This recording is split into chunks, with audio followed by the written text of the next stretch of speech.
ahora sí. Entonces, cuando hablamos de lo que viene siendo un frotis sanguíneo o un extendido sanguíneo, que se lo denomina también con cualquiera de estos nombres, tenemos que saber que es esto a lo que nos hacemos referencia. Simplemente he sacado aquí esta imagen para mostrar cómo se debe ver un frotis apropiadamente y algunos de los errores más comunes en los extendidos sanguíneos, que bueno, más adelante igual creo que se repite esta imagen para explicar un poquito al respecto, aunque un poquito ya hemos adelantado la anterior clase. Otra cosa a mencionarles, yo creo que la próxima semana les voy a mostrar un par de imagencitas. Eh, no lo voy a grabar eso, pero porque me ponen ahí hasta hacer denunciar por plagio de algunas cosas. Que, bueno, el otro día he entrado a un webinar sobre toma de muestras en diferentes especies, que lo dio un doctor argentino, y la verdad estuvo bastante interesante. Hay bastantes imágenes al respecto que les puedo compartir, mostrar algunas de ellas, obviamente, porque sí ha estado bastante interesante ese webinar. Por ejemplo, yo no sabía, recién me he enterado ese día que la morfología de los glóbulos rojos de los ciervos, por ejemplo, son bastante peculiares. Se las voy a mostrar la próxima semana. Y bueno, antes de entrar al frotis como tal, la práctica, entrar en materia de práctica de cómo se realiza un frotis sanguíneo, les comentaba al finalizar la clase del día miércoles, que cuando hablamos de hematología, cuando hablamos de cualquier elemento de análisis de la sangre de los animales, podemos catalogarlo con dos tipos de exámenes, uno cualitativo, que es el más facilito y es justamente donde entra el frotis o la extensión de sangre o extensión sanguínea. Y bueno, va a ser cualitativo porque para lo principal que vamos a realizar un frotis sanguíneo es para identificar todas las células de la sangre, para ver la presencia de glóbulos rojos, de glóbulos blancos, de plaquetas, para ver si su morfología es adecuada, es coherente a la especie que estamos estudiando, si el tamaño es correcto de la especie de la que estamos estudiando, si la coloración también es apropiada, lo propio con respecto a los glóbulos blancos, con respecto a las plaquetas. Nos va a servir para ver la morfología de los glóbulos blancos, por ejemplo, ver el núcleo de los glóbulos blancos y decir, este es un neutrófilo o este es un basófilo, por ejemplo. Y bueno, básicamente es eso. No vamos a contar nada cuando hacemos un frotis, simplemente es observar, ver si todo está en orden o hay alguna cosita rara al respecto. Entonces, por eso se llama cualitativo, porque vamos a ver las cualidades de morfología, de color, y bueno, aquí me faltaba algo que es el tamaño. Y por el otro lado, y lo que vamos a avanzar a partir de la siguiente clase, es el examen cuantitativo, la biometría hemática como tal, o el hemograma como tal, donde vamos a tener el análisis y el conteo y el cálculo también de lo que viene siendo la serie roja. La serie roja nos va a involucrar el conteo de los glóbulos de los glóbulos rojos, que es aquí el número total de glóbulos rojos en la sangre, el hematocrito, la hemoglobina y los índices eritrocitarios, que es lo que vamos a avanzar la próxima semana. Es decir, el BCM, el HCM, etcétera, etcétera. Entonces, cuando hablamos de serie roja, hablamos de todo lo relacionado con los glóbulos rojos y todo lo que se puede sacar de acá. Luego vamos a tener la serie blanca, que es el conteo de los glóbulos blancos, y el leucograma, que es lo que nos va a hacer la distribución del porcentaje de glóbulos rojos que tenemos en esa muestra de sangre. Aquí vamos a contar simplemente en términos de miles cuántos glóbulos blancos existen en esa muestra o en ese animal. Y el leucograma ya nos va a explicar, nos va a decir, sí, dentro de esta muestra tenemos que el 80% eran neutrófilos, 1% eran basófilos, no sé, 5% eran eosinófilos, para poder hacer la interpretación y el diagnóstico correspondiente. Luego tenemos la serie plaquetar, que es el conteo de las plaquetas. De igual manera se las va a contar en número de 1000. Y bueno, esto simplemente nos va a servir para poder hacer nuestra interpretación con respecto a temas de coagulación de la sangre, más que nada, porque es una de las principales funciones que tienen las plaquetas. Y también se puede llegar a hacer el cálculo y conteo de lo que vienen siendo las proteínas plasmáticas. Entonces, eso en términos generales. Bueno, continuando entonces, eso es en términos generales, a manera de introducción, lo que viene siendo la primera parte de hematología y hablando de lo que es la biometría hemática o el cálculo del hemograma. Ahora, entrando a lo que viene siendo ya el frotis o el extendido o la extensión sanguínea como tal, hay algunas cosas que tenemos que tener en consideración. En primer lugar, ¿qué puede observarse? Esta preguntita la estoy repitiendo al final de la presentación o cerca del final de la presentación. Primero decir que ya se los había comentado. En primer lugar, ¿qué es lo que vamos a ver en nuestro frotis? Observando en el microscopio las células de la sangre. Vamos a ver los glóbulos rojos, los blancos, las plaquetas. Y bueno, en algunos casos también podemos ver algunas irregularidades al respecto. Entonces, esto va a ser lo principal, las células de la sangre. Y en segundo lugar, también podemos observar lo que vienen siendo las inclusiones. Por ejemplo, esto en el caso de los glóbulos blancos, que por ejemplo los basófilos, los eosinófilos y los neutrófilos tienen sus gránulos en todo lo que viene siendo su citoplasma e inclusive en algunos casos hasta en el núcleo. Entonces son estos gránulos, estas inclusiones, lo que podemos llegar a observarlas para poder reconocerlas a estas células, pero también nos puede servir para observar la presencia de hemoparásitos. Entonces, en este caso, por ejemplo, está el plasmodium, que va a ser un hemoparásito que va a ingresar a las células sanguíneas y con una tinción apropiada podemos llegar a observar su presencia dentro de las células sanguíneas. Esto principalmente hablando de los glóbulos rojos. Entonces, por un lado, las células y por otro lado, inclusiones y los hemoparásitos. Lo que tenemos que saber, ¿para qué nos sirve el frotis? Para observar estos elementos. No tenemos que desviarnos, no tenemos que pensar que vamos a contar células, que vamos a hacer otro tipo de análisis. No, cuando hacemos un frotis sanguíneo, simplemente observar células y observar si es que hay presencia de hemoparásitos y también ver las inclusiones en la célula. Ahora, es un poco controversial este tema de que si puede o no puede utilizarse anticoagulantes, puesto que lo que se recomienda cuando vamos a realizar un frotis sanguíneo es que trabajemos con la muestra en ese instante, tomamos la muestra, sacamos la muestra del animal y en ese instante procedemos a hacer el frotis sanguíneo. Si de por sí cuando hablábamos de muestras de orina, de muestras de heces, se mencionaba que tenemos que trabajar con la muestra lo más fresca posible, cuando hablamos de sangre es todavía más importante porque cualquier cosita puede llegar a alterar los componentes de la sangre, la morfología, y puede llegar a darnos resultados falsos positivos o falsos negativos. Entonces, se recomienda que no se utilicen anticoagulantes, porque muchas veces los anticoagulantes, no recuerdo si es el EDTA o el citrato en estos momentos, tienden a deformar las células sanguíneas.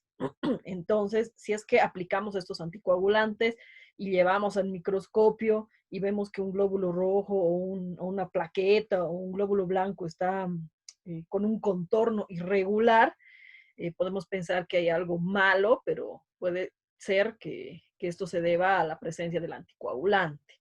Entonces, no se recomienda que se utilicen anticoagulantes.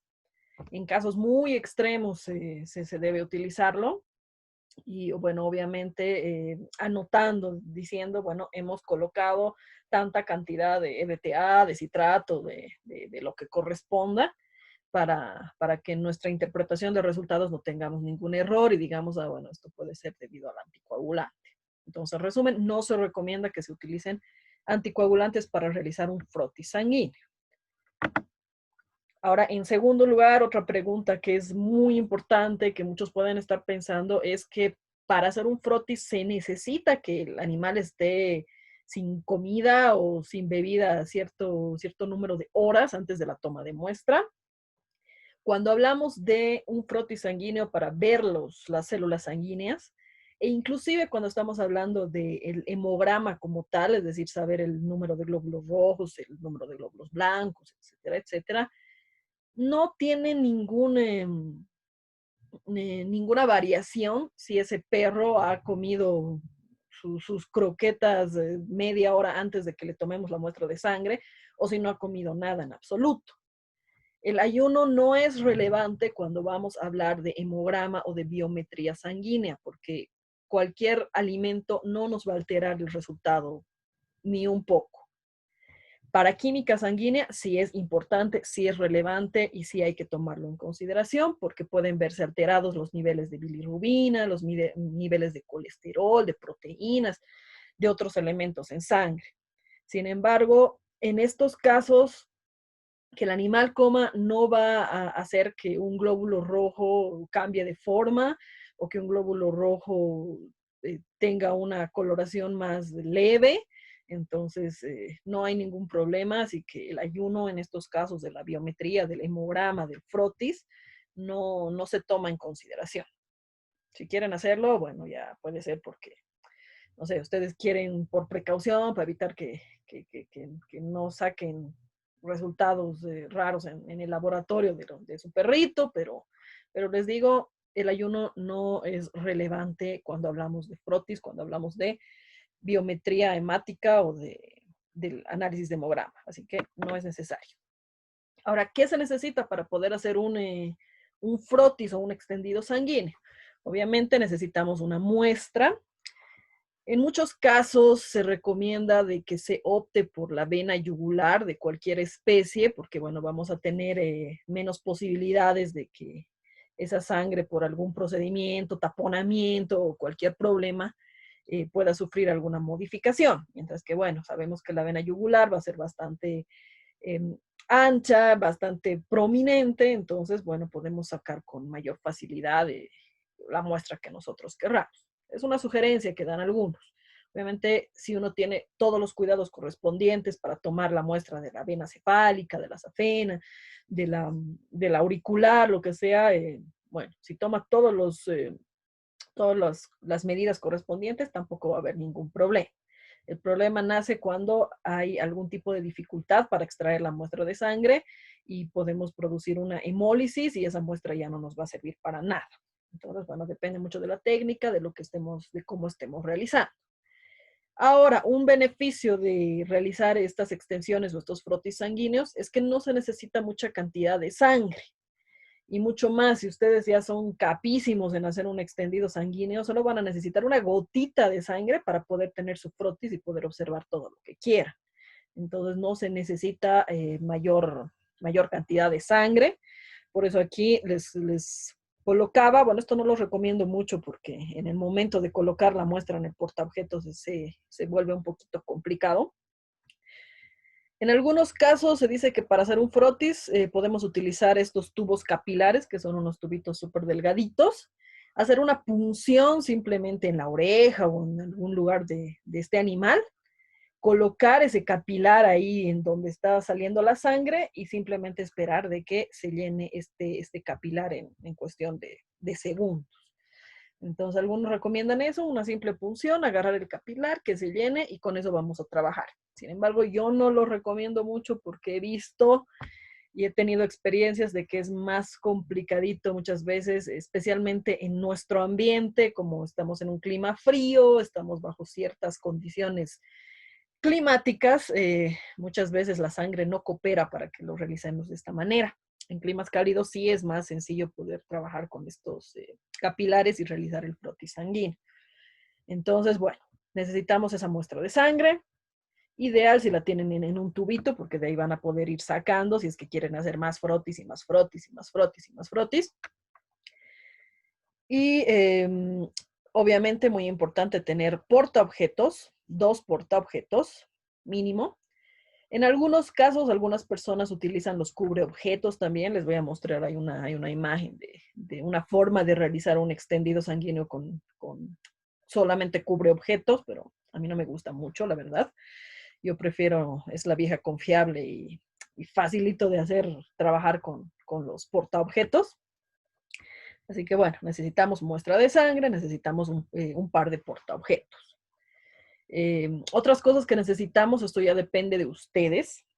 Pueden utilizar los tubos capilares para absorber la sangrecita y colocar una gota aquí en el portaobjetos, pero personalmente yo sugiero que utilicen o una pipeta o un gotero, o lo mejor de todo, que les brinda inclusive más confianza al respecto, es la misma jeringa con la que han sacado la muestra de sangre, porque esto les va a resultar más sencillo cuando quieran realizar el frotis sanguíneo, porque aquí van a tener, digamos, su muestrita de sangre. Obviamente no va a estar esto todo lleno, a menos de que quieran hacer otras pruebas extra. Van a tener su muestra de sangre, van a introducir la misma aguja que han usado para poder extraer esa muestra de sangre, o inclusive si quieren la pueden tener sin necesidad de poner en un tubo de ensayo. Han sacado la muestra de sangre de ese animal y lo manejan todo en su jeringa. También puede ser, también es válido.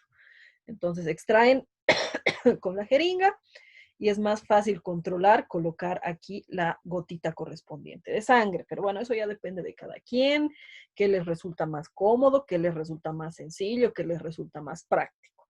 Pero bueno, que necesitamos sangre, portaobjetos, es lo básico que necesitamos para realizar un frotis como tal.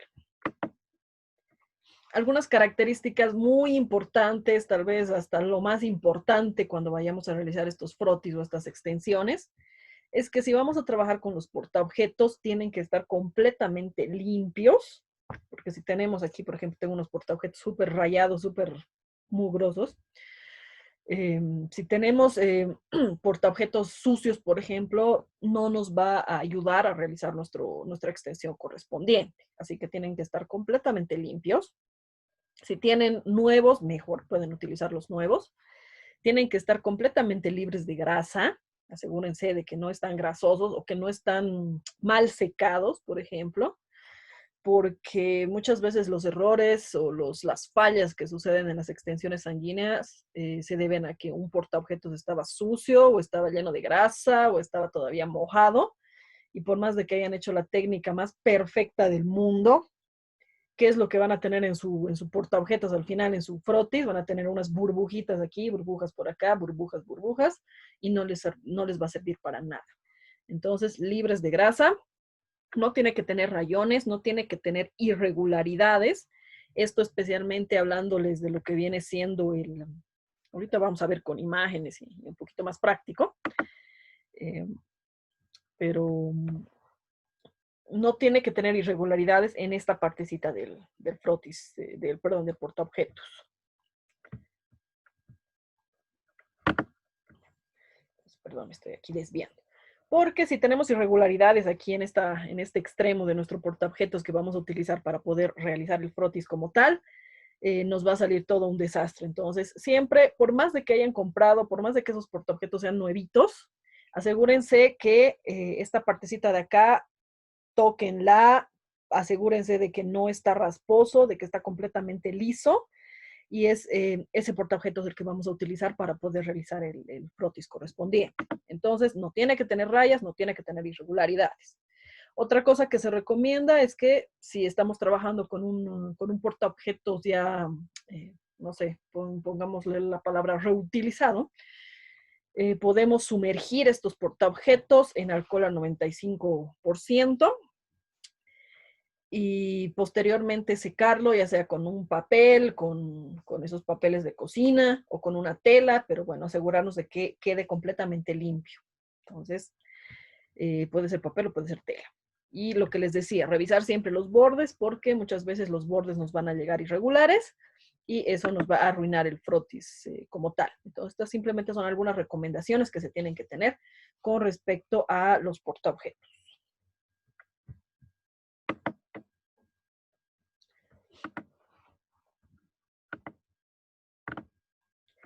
El procedimiento en resumen es el que vamos a realizar cuando se haga una extensión sanguínea. Estos son los pasos principales, pero bueno, más adelante hay imágenes.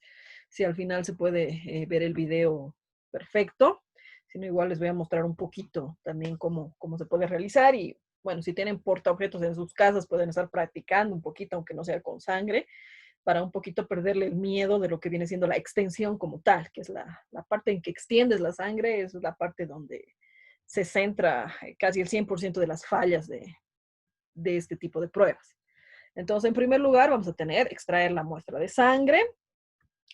Como les decía, esto lo pueden colocar en un tubito de ensayo o si quieren pueden hacer la extracción de la muestra de sangre directamente con una punción pequeñita y agarrar un capilar y llenarlo con la Doc, sangre. no se escucha. O pueden extraer una muestra de sangre y dejar esa muestra en la jeringa para poder trabajar con eso y hacer la mayor cantidad de extensiones que puedan antes de que esa muestrita llegue a coagularse.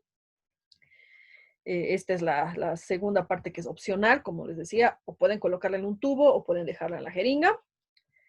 Extraer o, si es que está en el tubo, una gotita pequeña de sangre. Colocar en el extremo del portaobjetos, en cualquiera de los extremos, no importa. Apoyar el extremo del portaobjetos extensor, el que les menciono que tienen que asegurarse de que estén completamente lisos en su borde. Esperar la distribución de la sangre en el extremo, retroceder un poco el portaobjetos extensor, extender la sangre, que tiene que abarcar aproximadamente 2/3 de todo lo que viene siendo el portaobjetos.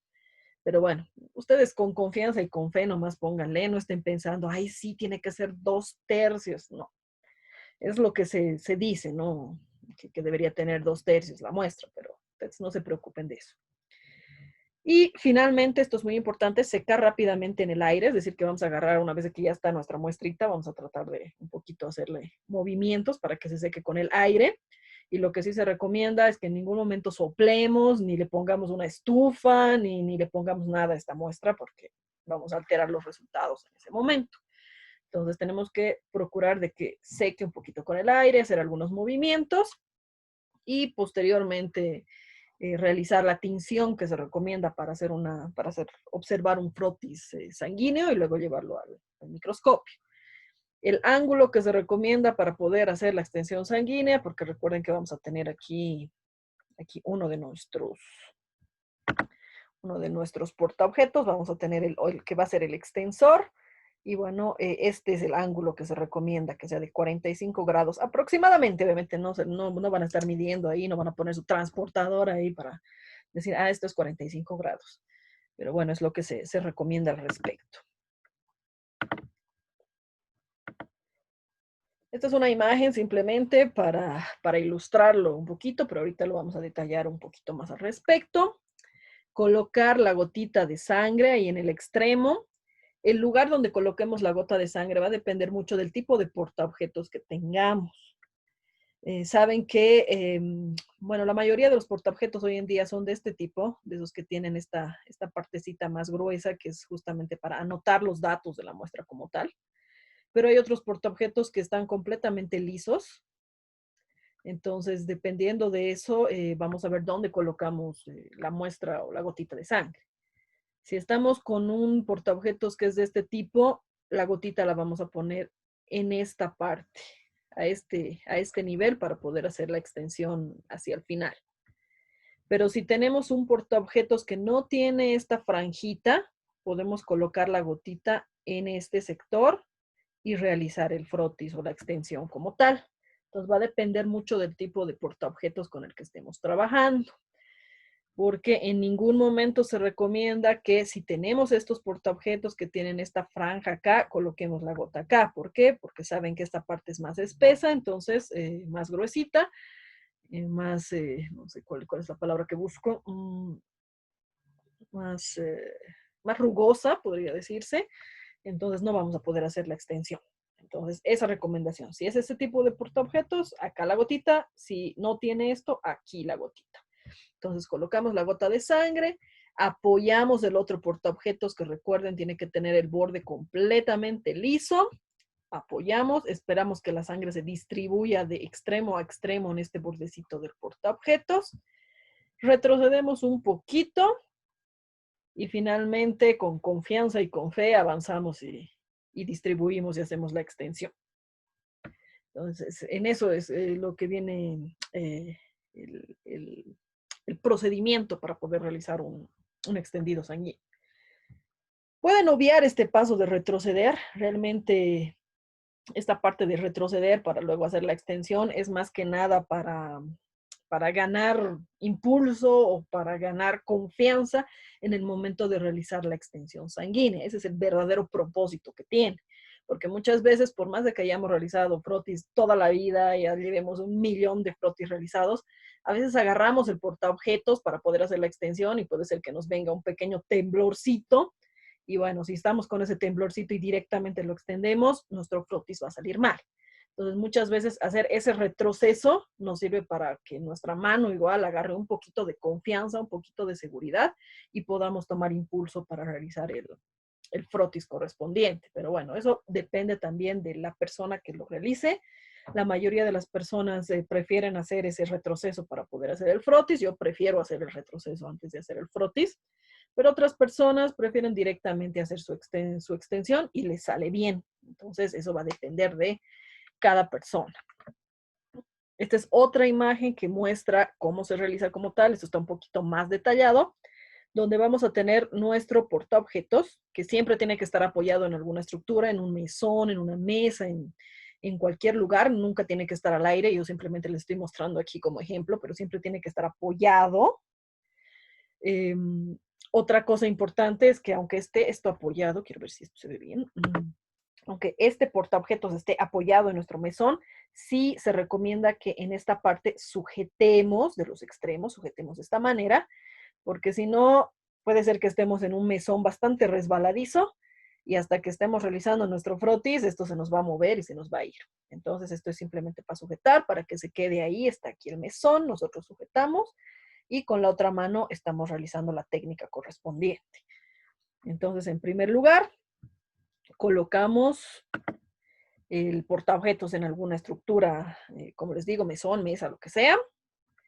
En segundo lugar, vamos a depositar una gotita de sangre. Como les digo, si es este portaobjetos que no tiene, que es completamente liso, colocamos la gotita aquí. Si es de los otros portaobjetos, la colocamos por delante de esa franjita que tienen los ciertos portaobjetos. Colocamos entonces la gotita. Agarramos el portaobjetos que vamos a utilizar para la extensión. Presionamos en lo que viene siendo la gotita y esperamos que la sangre se distribuya desde este borde hasta este otro borde. Una vez de que se ha distribuido de borde a borde, de cuchu a cuchu, como quien dice, retrocedemos un poquito y en cuestión de microsegundos realizamos la extensión, como les digo, siempre con confianza y con fe. Entonces retrocedemos un poquito y hacemos la extensión.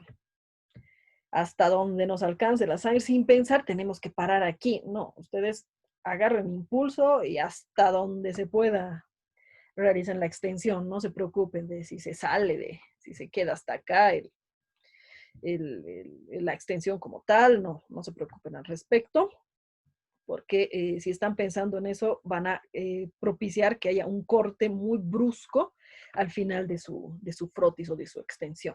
Entonces, en términos generales, esto está un poquito más claro de mostrar cómo se realiza la extensión como tal. Entonces, ya saben, colocamos una gotita.